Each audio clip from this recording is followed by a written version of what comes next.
મારી પાછળ દેખાઈ રહેલી મૂર્તિ જણાવી રહી છે કે કોઈનું આગમન થવા જઈ રહ્યું છે. દરેક પૂજા પહેલા જેની સ્થાપના કરવામાં આવે છે, જે આપણા તમામ વિઘ્નોને હરે છે, અને એટલા માટે જ એમને વિઘ્નહર્તા પણ કહેવાય છે. એ એટલે કે આપણા ગણપતિ દાદા. જી હા, હવે આવવા જઈ રહ્યો છે ગણેશ મહોત્સવ, અને ત્યારે ખાસ કરીને ખૂબ જ બધા ગણેશ મહોત્સવ હોય છે કે જે આકર્ષણનું કેન્દ્ર બનતા હોય છે, અને એમાંનું જ એક આયોજન એટલે કે મયુરનગરી કા રાજા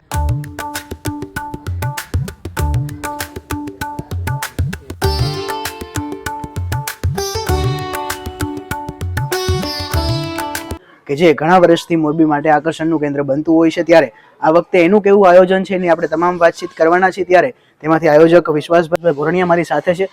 વિશ્વાસભાઈ, ખાસ કરીને આ વખતે શું થીમ છે ને શું માહોલ છે ને કેવી તૈયારીઓ ચાલી રહી છે? પહેલા તો સૌ પ્રથમ મોરબી અપડેટનો ખૂબ ખૂબ આભાર. આ વખતેની જે આપણી આ તૈયારી છે તે હિમાલય પર્વત અને એ બધાને હાઇલાઇટ કરીને જે કાંઈ તૈયારી છે એ રીતની છે. આ તમે જોઈ શકો છો જે રીતની તૈયારી ચાલુ છે. જી, ખાસ કરીને આપણે કેટલા વર્ષથી આયોજન કરીએ છીએ, આ વર્ષે આયોજનમાં શું નવું છે અને દર વખતે આપણે શું નવું કરતા હોઈએ છીએ? આપણે છેલ્લા 3 વર્ષથી મયુરનગરી કા રાજા ગણેશ મહોત્સવનું આયોજન કરીએ છીએ. આપણે હર વર્ષે અલગ અલગ થીમ રાખી છે. આ વખતે જેમ કે મેં તમને કહ્યું એ પ્રમાણે આ પહાડ ટાઈપ જે થીમ છે એ રીતની આયોજન છે.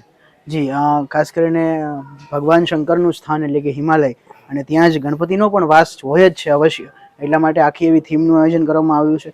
ત્યારે ઘણા બધા લોકો તમને જોઈ રહ્યા છે, ઘણા બધા લોકો અહીંયા દર્શન કરવા માટે પણ આવવાના છે, તો એમને આપ શું કહેવા માંગશો? બસ બધા મોરબીની ભાવિ ભરી જનતાને હું એ જ કહેવા માંગુ છું કે તમે વધુમાં વધુ લોકો અહીંયા દર્શન કરવા આવો બાળકો સાથે, અને આ સૌંદર્યનો લાભ લ્યો. બસ એ જ.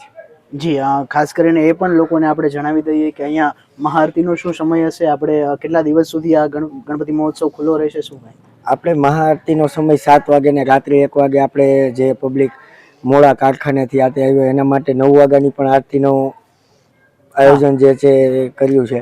એ માટે 7 વાગે 9 વાગે 2 ટાઈમ આપણે આરતી કરી છે. જી, તો આ પ્રકારે અહીંયા 2 વખત એટલે કે 7 વાગે અને 9 વાગે આમ 2 વખત તમે મહાઆરતીનો પણ લાભ લઈ શકો છો. અને આ રીતે મયુરનગરી કા રાજાનું સુંદર મજાનું આયોજન અત્યારે થઈ રહ્યું છે. જોડાયેલા રહો મોરબી અપડેટ સાથે. ખૂબ ખૂબ આભાર.